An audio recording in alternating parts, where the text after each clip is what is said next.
Hello YouTube దోస్తులు, ఎట్లుర్రు? నేనైతే మంచిగున్నా. మీరెట్లున్నారో చెప్పుర్రి. నా వీడియోస్ చూసి సపోర్ట్ చేస్తున్న ప్రతి ఒక్కరికి పేరు పేరున ధన్యవాదాలు. అందరికీ welcome to our channel Naveen ప్రశ్య ఆఫీషియల్. ఈ రోజు వచ్చేసి నూనెలో గోలివ్వకుండా పాలకూర వడలు ఎలా చేసుకోవాలో చెప్పబోతున్నాను. పాలకూర కట్టలు అయితే తీసుకున్నాను. పాలకూరను చిన్న సైజులో అయితే కట్ చేసుకోవాలి. ఇలా కట్ చేసేటప్పుడు జాగ్రత్త దోస్తులు, కొంచెం చూసుకొని కట్ చేయండి, చెయ్యి కట్ అవుద్ది. కట్ చేసిన తర్వాత ఇలా ఉంటుంది దోస్తులు. ఈ కట్ చేసిన పాలకూరను మంచిగా నీటితో కడుక్కోవాలి దోస్తులు. కడుక్కునేటప్పుడు మంచిగా కడుక్కోవాలి. పాలకూరకు మట్టి అంటుకొని ఉంటది, మొత్తం పోయేలా కడుక్కోవాలి. కడుక్కున్న పాలకూర అయితే ఇలా ఉంటది చూడండి. ఒక గిన్నె అయితే తీసుకొని ఆ గిన్నెలో కాస్త పెసరపప్పు నానబెట్టుకోవాలి. పెసరపప్పు అయితే ఒక ½ ముందే నానబెట్టుకోవాలి. ఇలా మీరు ఎప్పుడైనా ట్రై చేస్తారో లేదో ఒకసారి కామెంట్ బాక్స్ లో కామెంట్ చేయండి దోస్తులు. ఇక పప్పు అయితే నానబెట్టుకున్నాం కదా, దీన్ని అయితే ఒక ½ పక్కకైతే పెట్టేసుకుందాం. ఇక వడలకైతే అవసరమైన పచ్చిమిర్చి అండ్ ఉల్లిగడ్డ అయితే కట్ చేసుకుందాం. ఇవి కట్ చేసుకునేటప్పుడు కూడా జాగ్రత్తగా కట్ చేసుకోండి. మేము ఇంటికాడ ఉన్నప్పుడల్లా ఏదో ఒకటి చేసుకొని తినాలనిపిస్తుంది, అందుకే కొంచెం డిఫరెంట్ గా ఉండాలని పాలకూర వడలు అయితే చేసుకుంటున్నాం. పాలకూర వడలు మేము చేసుకోవడం మొదటిసారి, ఎలా ఉంటాయో చూడాలి.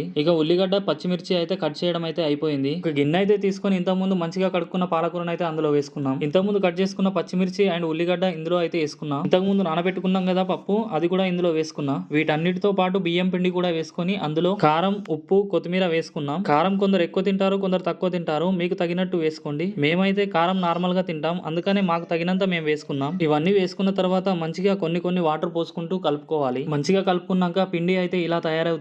పాలకూర తినడం వల్ల మనకు ఎన్నో మంచి ఉపయోగాలు ఉన్నాయి. అవేంటో ముందు ముందు చెప్తా, వీడియో పూర్తిగా చూడండి. పిండి పిసకడం అయితే అయిపోయింది. వీటిని చేత్తో ఇలా చేయాలి, రౌండ్ గా చేసి మధ్యలో హోల్ పెట్టి అలా వేసుకోవాలి పక్కకు. పాలకూర వల్ల చాలా ఉపయోగాలు ఉన్నాయని చెప్పాను కదా దోస్తులు, అవేంటియో చెప్తాను వినండి. పాలకూరలో విటమిన్ ఏ, విటమిన్ కే మరియు ఫోలేట్ వంటి విటమిన్లు ఉంటాయి. ఖనిజాలకు ఇది నిధి లాంటిది. ఇది అధిక నీటి కంటెంట్, హైడ్రేషన్ లో సహాయపడుతుంది. ఇది మృదువైన మరియు ఆరోగ్యకరమైన శరీరాన్ని ఇస్తుంది. పాలకూరలో కేలరీలు తక్కువగా ఉంటాయి, ఫైబర్ మాత్రం అధికంగా ఉంటుంది. ఇది అధిక బరువు పెరగకుండా చూస్తుంది. పాలకూరలో బీటా కెరోటిన్ వంటి యాంటీ ఆక్సిడెంట్లు కణాలు దెబ్బతినకుండా కాపాడుతాయి. దీర్ఘకాలిక వ్యాధుల ప్రమాదాన్ని తగ్గిస్తుంది. పొటాషియం కంటెంట్ రక్తపోటును నియంత్రిస్తుంది. గుండె ఆరోగ్యాన్ని కాపాడుతుంది. క్యాన్సర్ నిరోధక లక్షణాలు కలిగిన పోషకాలు ఉంటాయి. వడలు చేయడం అయితే కంప్లీట్ అయితే అయిపోయింది. నూనెలో గోలివ్వకుండా ఎలా చేయాలో చెప్తా అని చెప్పాను కదా, చూడండి. స్టవ్ పై పేనం పెట్టేసుకొని దానికి నూనె కొద్దిగా ఇలా అప్లై చేసుకోవాలి. ఇలా ఆయిల్ అప్లై చేసుకున్న పేనంపై మనం ఇంతకుముందు తయారు చేసుకున్న వడలను ఇలా పెట్టుకోవాలి. ఆ వడలకైతే మనం మధ్యలో హోల్స్ చేసుకున్నాం కదా, ఆ హోల్స్ లో 2-3 చుక్కల ఆయిల్ వేసుకొని ఇలా మూత పెట్టేసుకోవాలి. కొద్దిసేపటి తర్వాత ఆ మూత తీసి చూస్తే ఆ వడలు ఎలా కాలాయో చూడండి.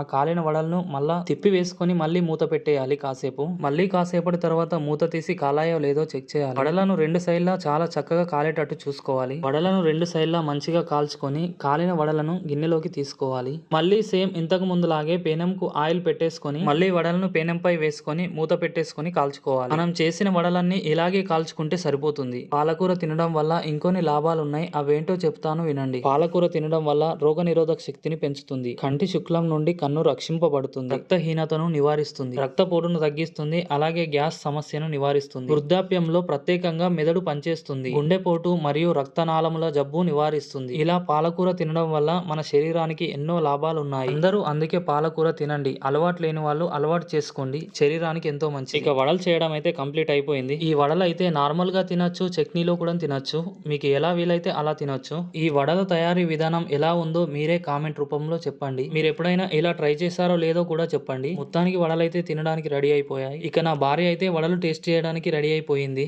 వడలు అయితే చాలా టేస్టీగా ఉన్నాయని చెప్పింది. ఈ వీడియో చూసి సపోర్ట్ చేసిన ప్రతి ఒక్కరికి పేరు పేరున ధన్యవాదాలు. ప్లీజ్ ఈ వీడియో కానీ మీకు నచ్చినట్టయితే లైక్ చేసి కామెంట్ చేసి నా ఛానల్ సబ్స్క్రైబ్ చేసుకోండి. Thank you so much.